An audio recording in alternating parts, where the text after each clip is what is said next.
I was dating a guy briefly and noticed that after he left used the toilet in the bathroom, he didn't wash his hands. And actually, when I went over to his house for the first time, he didn't even have soap in his bathroom or a hand towel. And I did ask him about that, and he just sort of laughed it off. Whoa, mind blown. I'm disgusted right now. Yo, that man's the reason why COVID perpetuated. Like these are the men that were the reason why they had to teach us all to wash our hands. They wasn't teaching women to sing happy birthday. That was for the men. You hear her question, what if everything else is perfect except their hygiene? I'm like, then they're not perfect. There's no way everything else is perfect. You can't eat a meal at these people's houses. Oh my God, I'm not taking you out to a restaurant with me. What do you mean there's no soap? Soap?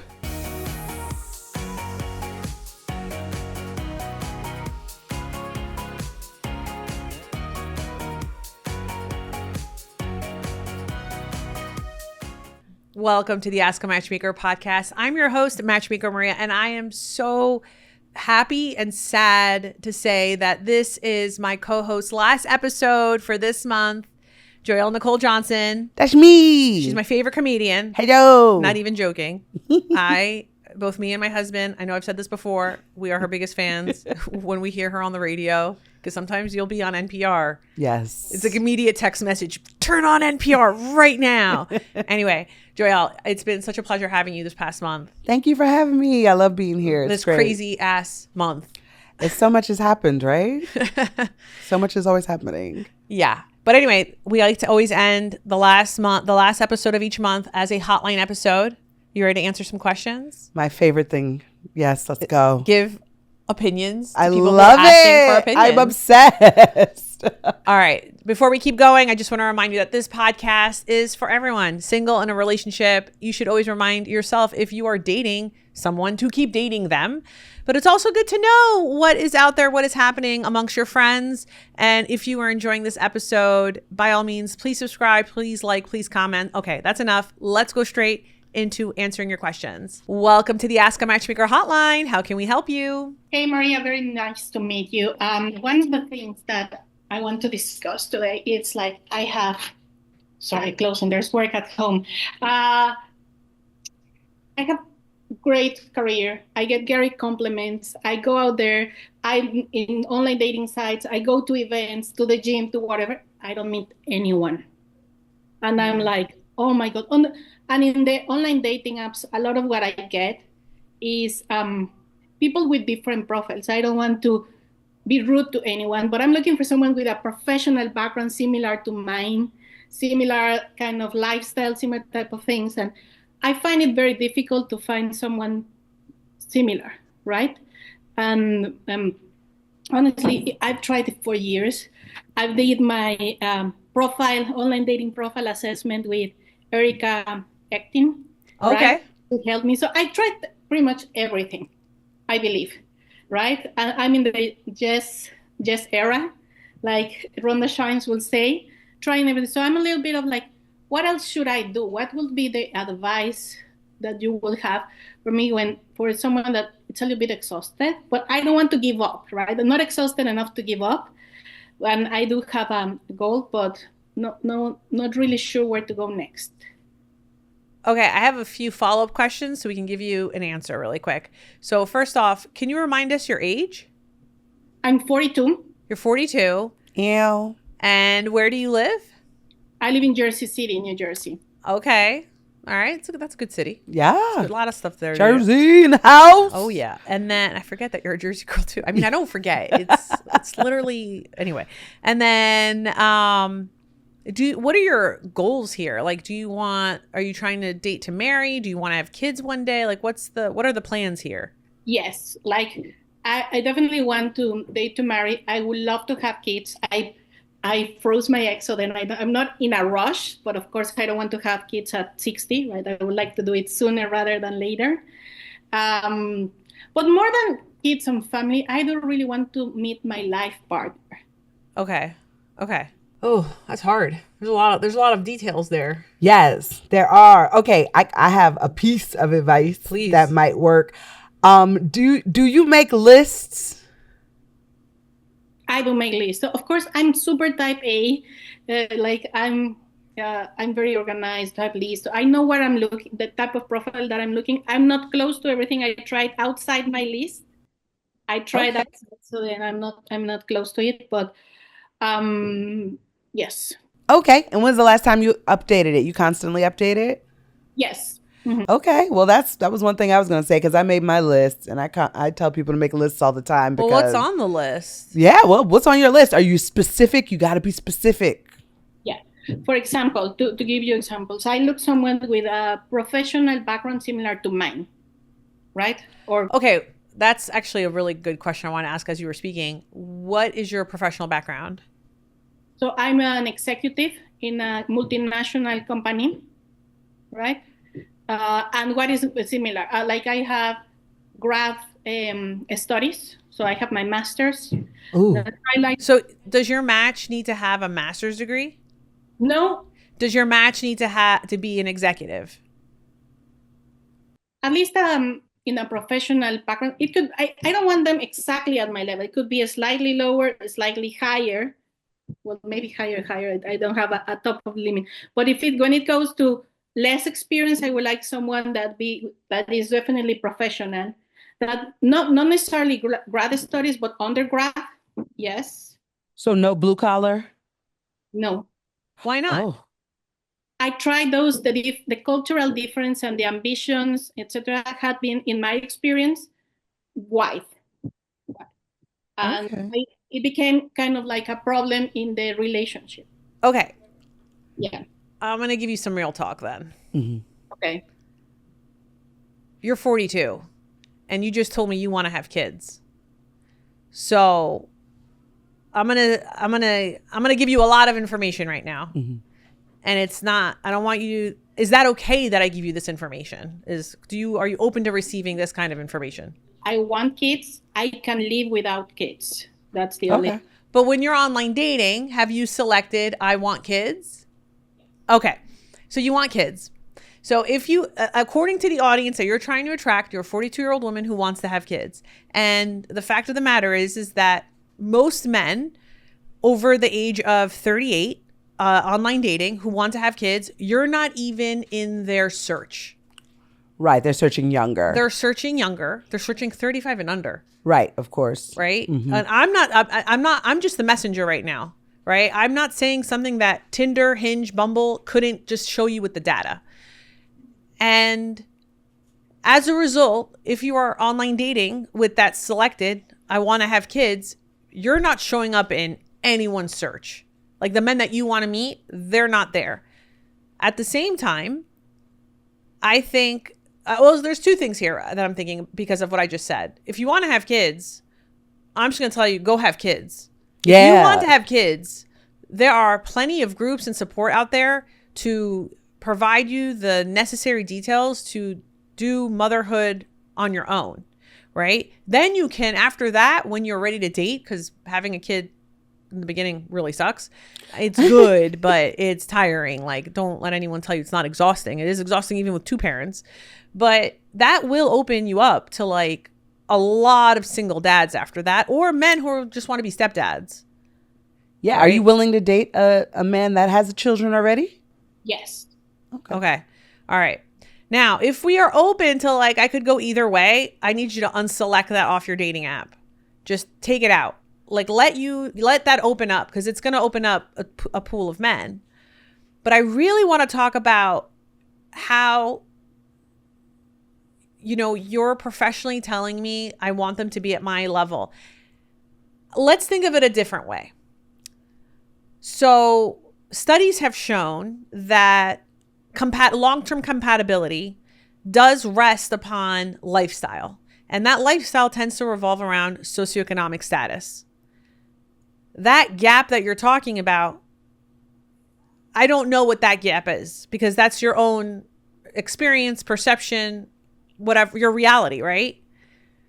But I think if we're going into thinking with the mindset like, oh, well, he's an HVAC worker, or, you know, he's a stand-up comedian.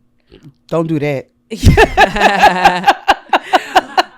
Or he's a mechanic, a car mechanic. He can't possibly know what my life is like. I feel like we're selling ourselves short because you've dated men that are executives this whole time, I assume, and look at where we are right now. And are there specific men who were blue collar? Like, you know, like how many blue collar men have you dated that you said weren't compatible?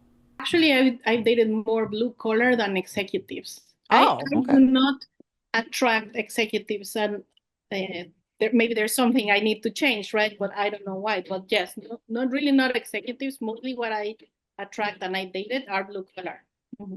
I love that it's a live hotline because we're able to get, like, as we talk, we're able to get like more information. More information, Because yeah. I think that's great that you have that dating history. I would, in now our search for a partner, I would actually just get rid of that line and just be open. Like, I think like what we say is what we attract, right? Mm-hmm. I want you to date someone who is not intimidated by your success. I don't find you intimidating. It's not your it's not your verb, right? It's not your adjective. It's their verb. But there are men who could be at the same socioeconomic level or success as you who will find you intimidating because they'll find any woman intimidating. Yeah. I also think about limiting ourselves. Like, it might be just limiting yourself to be like, I don't want to date someone below me, you know, because what if they're like a blue collar person who has their own business? Right. You know, what if he's a plumber that has his own business or and plumbing, something like that? That's not being taken over by AI. Hey, listen, the blue collar work is not going to be taken over by AI. And I think, you know, because the relationships in the past didn't work out doesn't mean that there isn't somebody in the future. And it's good to have your sights set on someone, but just not to limit yourself financially, because like my stepfather is blue collar. My mother is a nurse and they go well together, and, you know, he made plenty of money. And also there's always growth too. There are Yeah. people that are blue collar workers. Like, actually, I'll talk about my brother-in-law. My brother-in-law was a blue collar worker. Yeah. And then he did an about face and now he's currently getting his MBA. Yeah. You know, Yeah. like you might inspire them to go back to school. That's what I'm saying, right? But to kind of go back to, like, I think what she's also asking is like, okay, well, where are the guys? Yeah. Where are they? And you're in Jersey City, so I know that there's not only a lot of men, there's a diverse set of men. And I don't mean racially or ethnically, even like professionally. Yeah. Right? Jersey City is a very old community. My mother used to live in Jersey City when she was a single woman. Yes. Back in the 70s. And I think that there's a lot of opportunities in Jersey City, in Hoboken. I do wonder if you are online dating and telling people in New York that you're dating, oh, I come to New York every day, because New Yorkers hate that. Do you do that? I go frequently, so then what I say is I don't have limitation to going to New York. Not that I go, because I don't go every day, but I go frequently. Mm-hmm. I kind of don't even want you to date New York men. Just Jersey man? Simple.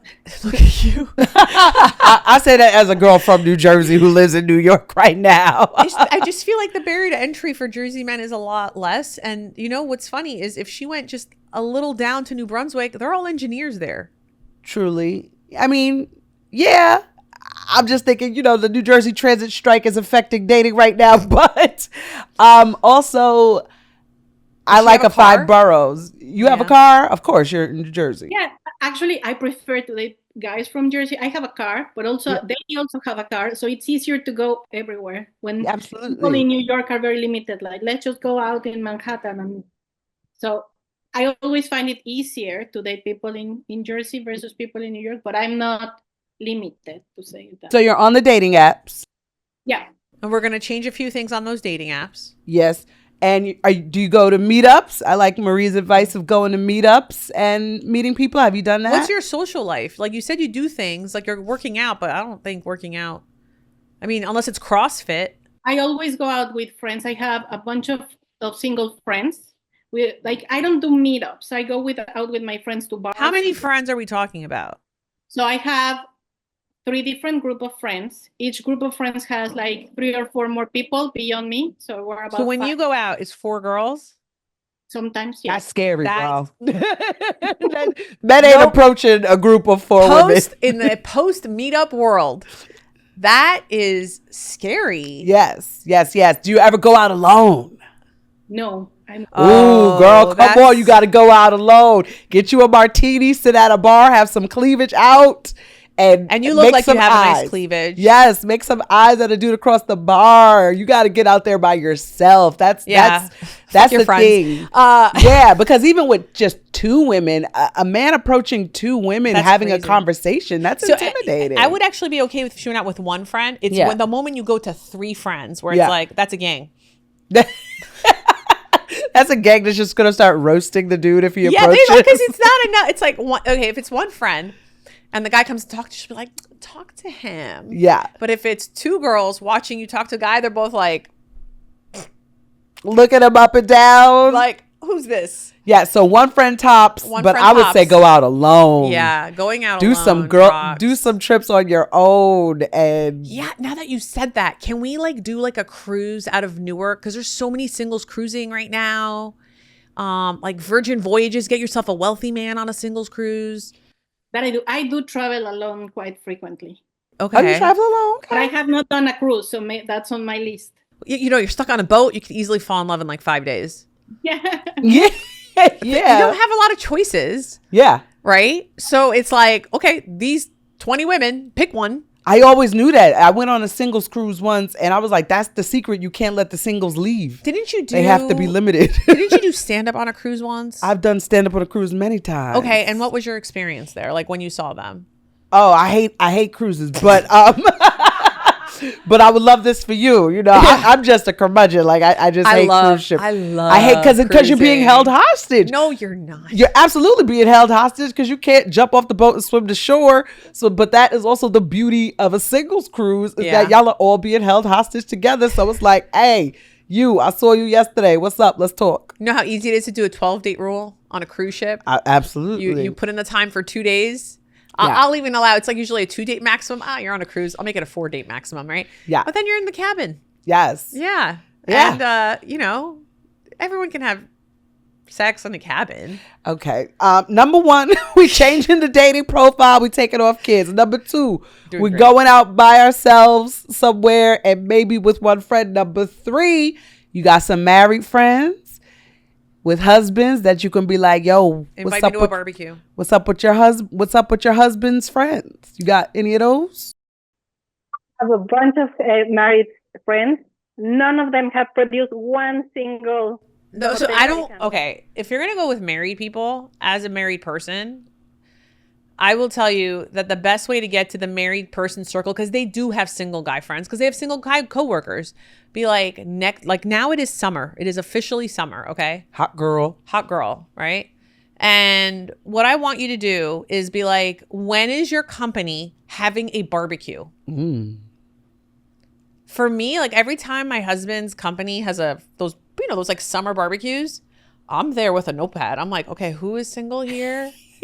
And not for work. I'm not trying to charge any of my husband's coworkers. I'm thinking about all of my single girlfriends. And I'm like, I got to say. And I set up one of my girlfriends with my husband's coworker because I met him at a barbecue. And I was like, well, he seems nice. Nice. That's what you got to do. You got to force your married friends to be like, you're having a barbecue this summer, right? I'm coming over. 4th of July is next week. This is pre-recorded. Yes. Yes. It is next week. Yes. But 4th of July is next week. By the time this is recording, you have plenty of time to head up, what that day should just be you going, that whole weekend should just be you going not traveling, but actually July 2nd, 3rd, 4th, 5th. I mean, isn't 4th of July on a Friday? That's a 4-day weekend. Yeah. So every day should be there to meet people, and don't even ask what they do for a living. Just figure out if you're on the same timeline for the next 18 months, because you're 42 and I really want you to have kids. You're on the superhighway, and essentially you could just be like, oh, you're a 45-year-old man. Are we doing this or not? Yeah. Okay. Read the book to exhaustion. Get everything you need out of it. Waiting for it. And pick the guy. Well, no, you already have it. Because this episode comes out in a few weeks. But we're pretending here. Yes. But that's what you're going to do. We're on the super highway. And And yeah, I think there's a lot of stuff here. I mean, I hope you just wrote it all down, and I'd be very curious to hear about your experience at the end of the summer. So definitely come back onto a hotline. I want to know what happened. Yeah. And no more black and white polka dots. We can see you. I don't want you wearing that anymore. Your face is too beautiful. We need color to like pop you out, you know? Yes. Get some green. Yeah. Ooh, like Matchmaker Maria. I basically just bought all green. Yes. I love that green theory. So I'm excited for you. More green. I've been buying that. more green. I bet it looks really good on you. Well, I really appreciate you calling in. Thank you so much for your question. Yes, and I'm a 43-year-old woman. Do not give up hope. I haven't. But thank you so much for the advice. Absolutely. Oh. Okay, we also have a Matchmaker Maria voicemail from Anne. Hi, Maria. It's Anne from Minnesota. I'm 61 years old. And about 6 months ago, I was dating a guy briefly and noticed that after he used the toilet in the bathroom, he didn't wash his hands. And actually, when I went over to his house for the first time, he didn't even have soap in his bathroom or a hand towel. And I did ask him about that, and he just sort of laughed it off. And then finally, I got up the courage to ask him to be sure to wash his hands after he uses the bathroom because, you know, women have sensitive parts. And unfortunately, after that, he started to ask me if I washed my hands every time I left the bathroom. So needless to say, that ended. But I have come across some situations that there are some guys with some little tweaking that needs to be done with their hygiene. So how do you bring that up if everything else you like about the guy? Thanks, Maria. Whoa, mind blown. I'm disgusted right now. Yo, that man's the reason why COVID perpetuated. Like these are the men that were the reason why they had to teach us all to wash our hands. They wasn't teaching women to sing happy birthday. That was for the men. Are you kidding me? Men go in, whip their penis out, hold it, pee, and then walk out the restroom. We don't even touch our private parts when we go to the bathroom. Yeah, I almost excuse women. It's like, oh, you just pull down your underwear, sat, and you put it back up, and you don't wash. I'm like, all right. But but with men, you're touching it. Bruh. And he in his 60s. That is wild work. His house must smell. I just know his house terrible. Is disgusting. I just know there's pee around the seat. Oh no, there's pee everywhere. There's pee all over the bathroom. I bet you if you put one of them DNA lights, it would be all over the damn house. That is disgusting. You ain't raising that man. That is not your child. That is not your business. But did you hear her question? What if everything else is perfect except their hygiene? I'm like, then they're not perfect. There's no way everything else is perfect. You can't eat a meal at these people's houses. Oh my God. I'm not taking you out to a restaurant with me. What do you mean there's no soap? Soap? No soap? No soap. I have like 7 soaps in my bathroom alone, depending on the mood I'm feeling. Ooh, is today a lavender day? Today is it the Dial soap day? I like the gold. Just smells antibacterial. Like yeah. Yes. Yeah, because for me, like there's certain things you're always gonna have to coach a man to do something. Oh, sure. I had to teach my husband how to, when he used to have a glass shower, like, you know, the squeegee. Like you're gonna get the mildew. Yeah.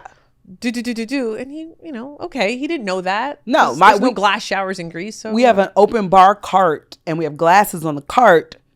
I had to teach my boyfriend to rinse them out before we drink. Before you serve people alcohol. Yes, because dust is collecting there. Just something simple. There's, I'm sure, things that your partner also taught you.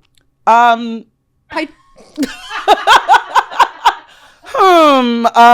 far as hygiene goes, I will admit my husband taught me how to put the dishes in correctly in the dishwasher. Okay. That's all I got though. Okay. Hygienically. I would have to think. I might have to come back on a Matchmaker Maria mail for this one, but that's crazy. That's crazy. I don't know how perfect you would have to be for me to be able to stand the fact that not only do you not have soap, but now you're weaponizing the fact that I told you, a grown ass man, that you need. You're mocking me now? No. Absolutely not. In fact, that's the kind of person you put on a poster and you tell everyone in your community, do not eat this man's food. Do not eat this man's food. Do not share a man. mouse or keyboard with them. Oh, he the type of person that'll go to a cookout with a dish he made, but it's just out in the open. It ain't even covered. Like he just walks in with the casserole, and you like, you didn't put no aluminum foil over this. There's a lot of men who do what she just described. And do you ever play the game of like when you think of like your favorite TV show or sitcom, and you're like, oh, who would this character vote for? And it's like, oh, who would this character wash their hands after peeing? Well, that dude definitely voted for Trump. Like that. That is for I don't sure. know. I'm telling you, there's some liberal men that are disgusting. I've made my decision about him. But Okay. and But if he did it, he's the person that was like, they were both the same. No, so let's talk about that. Do you think RFK Jr. washes his hands? Oh, you made me have to think about him. No. See, I don't think he does. Every time I look at him, I'm like, this is a man who definitely, not only does he leave the knife out after spooning out the peanut butter. Yeah. He's going to come back to it. Yeah. Which I don't do that. Every time I take out Nutella or peanut butter, that's going in the sink and we'll just get another knife out later. Right, exactly. New dishes. Like, what are we doing here? Yeah, But my I partner's very conservative with dishes. I'm like, no, use a different spoon. It's the same dishwasher. We have a dishwasher. Like, what's the problem here? We'll just use all the knives. But what liberal man you think don't wash his hands?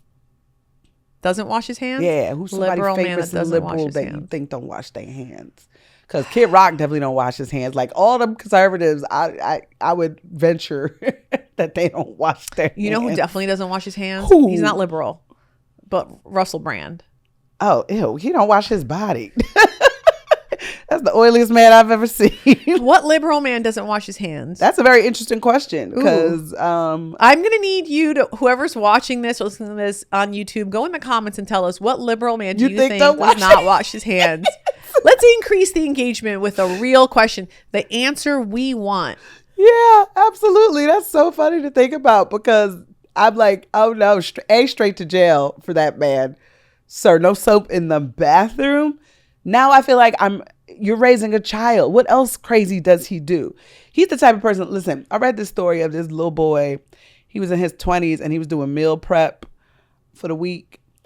And the boy he made noodles and he left them out on the counter. Oh my God, he died. Oh, he died. He died. He left the noodles on the counter. Wait, can you tell me why he died? From bacteria. From the noodles just sitting out on the counter all week. Well, how long were... Oh, a week? A week. So that's the type of stuff like this dude. What else does this dude do? Like, I'm not eating anything he's ever cooked, but also his refrigerator is full of expired food. And I say that as a person whose refrigerator has expired items in it as well. I know this man ain't got nothing but mildew and mold up in his house. My cleaning lady, who comes every other week, she takes my air fryer. Yeah. And she also takes my toaster. My air fryer, she puts it in the dishwasher. Oh yeah, we dishwasher air fryer. But the toaster, she goes in and cleans. Like, you would think she's taking it out. Yeah. And she's like cleaning all, like, you would think I just bought it this week. I've had it for 10 years. Oh, I love that woman. And I just know I've never had her cooking. I just know she cooks good. Oh yeah, she cooks good. She cooks clean. Also with the toaster oven, that little tray at the bottom. Yeah. My cousin taught me to just line that with aluminum foil and just throw it out occasionally. So that's what I do with my air fryer. Tray. Yeah. I constantly just have aluminum foil in there. Yeah. And then every other week it goes in the dishwasher because... maybe once. Actually, I probably put in a lot more than that, but yeah. He ain't washing his sheets. No hand towels. How often do you change your sheets? Every 2 weeks. Yeah, me too. Every 2 weeks. My pillowcase is like once a week. Maybe twice a week. Yeah, and then comforter, I try to get to wash it because we have a washer dryer. I'm in Brooklyn. I'm fancy. We have a washer dryer in unit, but it ain't big enough for the comforter, so I have to go to the laundromat to do it. So I don't. You have a down comforter? As often. Yes. No. Allergic comforter. Oh yeah. God damn it, dude. Yeah. But you do like what, once a month, every quarter? What's the quarter? Yeah. Realistically, every quarter. I try to do it more often, but and you use a top sheet. Oh, People, This dude probably don't even have a fitted sheet. I know those people who just lay on the mattress. Yeah. Could you date someone who does not use a top sheet? If he forbade me, no. If he didn't know what the purpose of a top sheet is, sure. But then once you tell them, and you need a top sheet. Yes. If he just doesn't know, I mean, I'm assuming he's 22 years old and I'm in a, cougar phase, but I can't imagine. She said she's 61. That means that dude had to at least be in his 50s, if not older. That's disgusting. That's disgusting. I think that's the clip, by the way. Our faces. That was shocking. All right. Well, girl, run. Let's go to our next question. All right. We've got some Matchmaker Maria mail. Hi, Matchmaker Maria. First off, thank you for all that you do. I'm a longtime follower, listener, and just started reading your book. Here's my story. I'm a 30-year-old woman, devoted dog mom, and someone who's still figuring out this whole love thing. I haven't had a ton of romantic relationship experience, but there's one situationship that's haunted me for years, and I just can't seem to shake it. Let's call him C. His sister and I were and still are good friends. Years ago, after their father passed away, unexpectedly, I dropped off a condolence card to their house. What happened next surprised me. C and I ended up spending the evening together. Okay. Dun, dun, dun. Dun, dun, dun. He kissed me, held my hand, and for the first time, I got a glimpse of what it felt like to be with someone genuinely kind. The sex, honestly, the best I've ever had, but here's the heartbreak. Oh, shit, they had sex too? Yeah, I knew that the second she said they spent the evening together. Said it went down. But here's the heartbreak. He told me he wasn't looking for anything serious. Grief is such an aphrodisiac. Mm-hmm. Less than a year later, he started dating someone else. She's been his girlfriend for nearly 8 years now. Oh my God, you've been holding on for 8 years? Oh, boo-boo. And they're about to have a baby together. Meanwhile, I feel stuck in a pattern. It's always a situationship, never the real deal. How do I finally let go of C? And more importantly, this lingering belief that real love just isn't in the cards for me. Sincerely, lonely but curious. Stop talking to his sister. No, I'm kidding. That's all. I would just like to send my heart out to this woman because I met my partner at a funeral. Grief is an aphrodisiac. And I understand what might have been happening to him at that night. You caught him at a very vulnerable moment. Yes. That was such a vulnerable moment. So I feel bad actually for both of them in that situation where it was just like they bonded, over that grief. And she stayed attached to it because he wasn't his kind ever because he was sad. Yeah.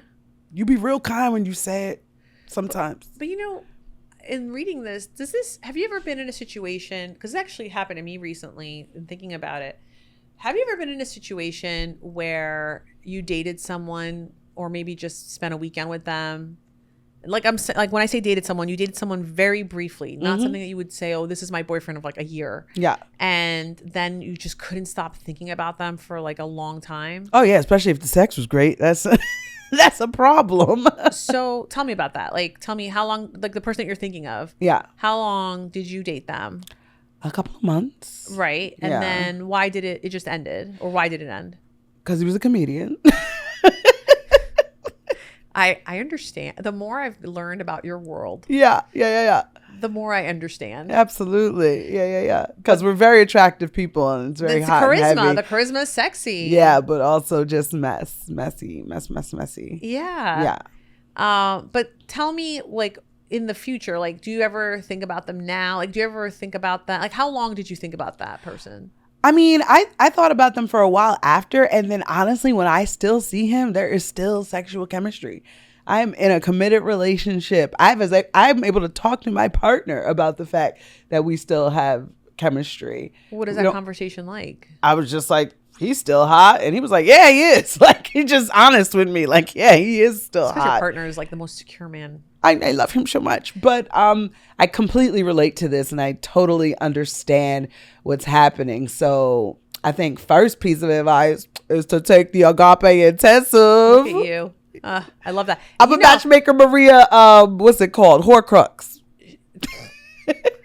I mean, listen, I'm so happy you just got the book, because I do believe that that's actually the one guarantee I have, that if you read the book, if you've ever been stuck on someone, let me tell you, you are cleansed. That's the one guarantee I can give. I feel that with my full heart, because even writing it healed me. Yeah. As I was reading this, I was thinking about, and this did not help, and I called you on Friday about this. So I dated someone for 6 months. Yeah.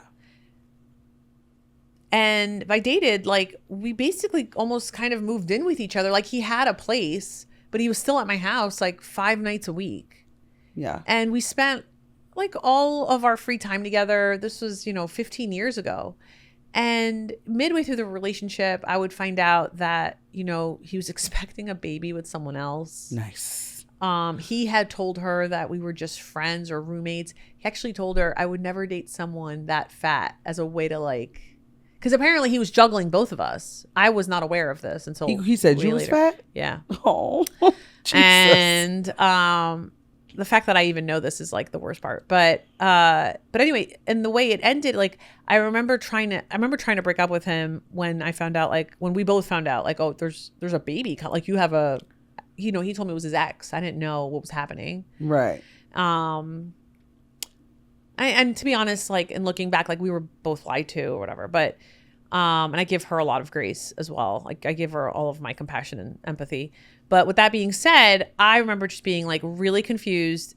Him telling me, no, stay. Like, I need you. Like, just, and like me giving up myself, like me in that moment of where he was on his, trying to figure out his life, like, kind of me giving up my emotional bandwidth for this person. Right. And so I'm reading this and I'm like, that's what grief is, right? Is Yes. that person's emotional bandwidth is spent and you just want to be there for them. So because you're there for them, you think it means something. You think it's like, I'm giving you this because you need it, because one day when I need you, you'll be there for me. And I think that's what I thought in that relationship, is like, he's going through this.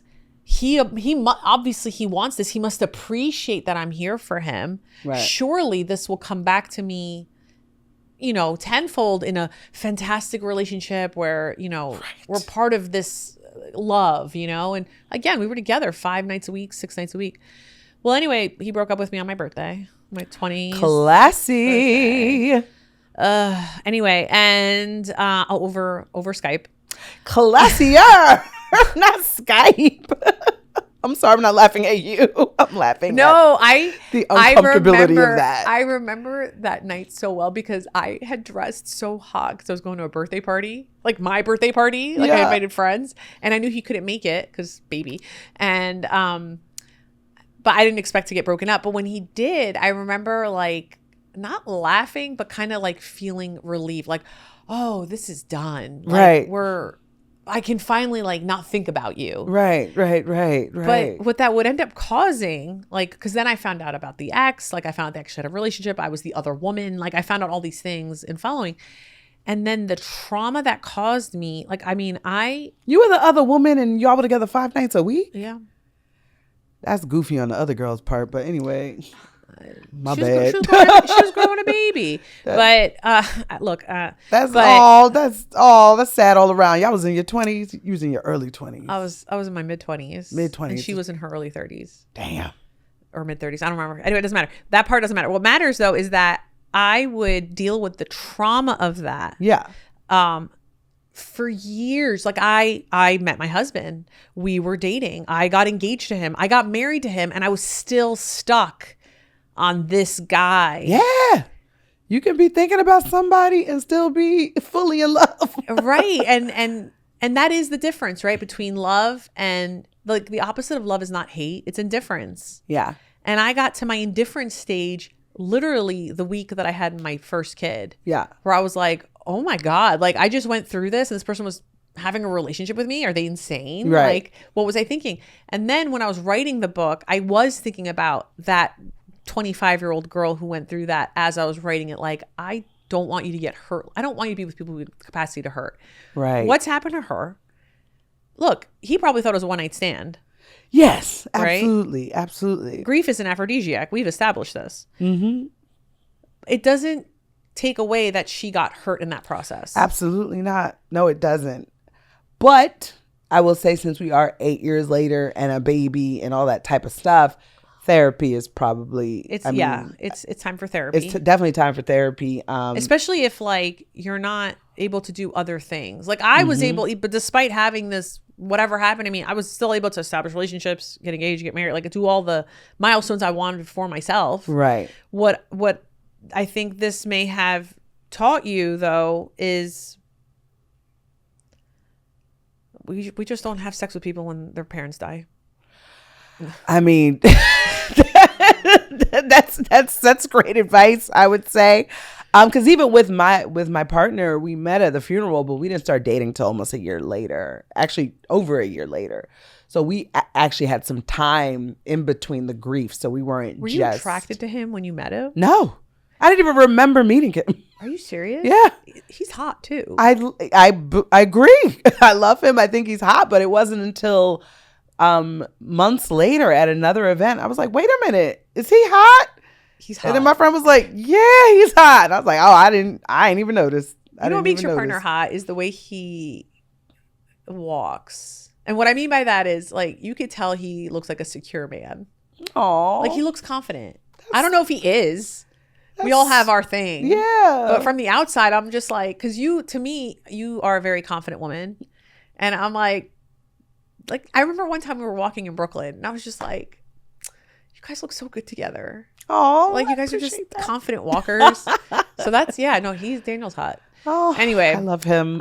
He's good. Yes, get you some therapy, boo. And if situationships are happening, I don't know, is 12-date rule being followed if we're still getting into situationships? You know, it's okay to hoe phase, and that's what he was doing. It's absolutely okay to hoe phase. And I think you just weren't aware of it. Like, I think if we kind of went into this, you know, you can't hoe phase with someone who doesn't have a fatal flaw. And I think she's like, oh, this is my friend's brother. Right. So she's like, great. You know, she's, right? Right. Because they're still friends. I wonder how close of friends they are. Like, I wonder, is there a situation where you might still be friends because you're still hoping to be close to him? Well, it's too late now because whatever. But I will say one thing. The fact that you know he's having a baby, I would actually block him. I would block everybody, but I block everyone. I would block everybody. Like, I don't need to know your life. Block and him. If your friend said something, you could say something like, well, we had sex and it's triggered me. I need to not, please I don't need for him to not exist. Yeah, please don't talk to me about your brother. Please act like your brother doesn't exist in my life. Your brother's no one. He's a ghost. And, that's not, we shouldn't say that stuff, but still. No one to me. Yeah. You know, he's no one to me. And yeah, I fully understand you, girl, and I feel and you. It was the best sex too. I know, it sucks. That's the worst. That's really the worst. When suck. you get digmatized. Yeah, but we gotta let's get some therapy, maybe microdose some shrooms, and have you done that to ever get over a breakup? Not to get over a breakup, but to get over just like the sadness that society is these days. Are you doing that every day now? Not every day, but sometimes. It's coping. It's coping. It's coping. A little microdose, you'll be floating through the streets. You know, I need to do drugs. Yes, you're not worried about New Jersey Transit or nothing. You just be like, do. So yeah, and maybe some also just regular medication is like, I have plenty of friends that are on Wellbutrin have said it's changed their life. Really? Because one of the things that the effect that it has is like, you know, you're not going too high or too low for anything. So you're just kind of staying even. So, and we're not thinking in catastrophizing terms, yes. I think, because I think that's what's happened here. It's like, I'm never gonna find someone. Yeah, that's like, hyperbole. No, that's crazy. Like, you will find someone. Yeah. I think most people find people. Also, she 30. Girl, oh my God, how did we miss this? You 30, you got this. 30. Can I ask you one last question? And this is totally off topic, but it is related to her. First of all, the fact that we just realized you're 30, you are a baby. Girl. You're a child. You got this. You've got time. You've got plenty of time. How do you feel about people who describe themselves, first adjective in, devoted dog mom? Oh, it was funny because it was another episode where somebody was like, the dude she was dating wanted her to meet the dog. And I just have no concept of that because I have allergies. So I'm like, I never grew up. I didn't grow up. I've never felt the love of an animal. Yeah. So I don't understand. It's completely foreign to me. Right. So that is interesting when somebody like says like that's their personality. I'm not shitting on it, but I'm just saying like that's completely foreign to me. But also for me, like it mattered for dating because devoted dog mom needs somebody who is devoted to dogs as well.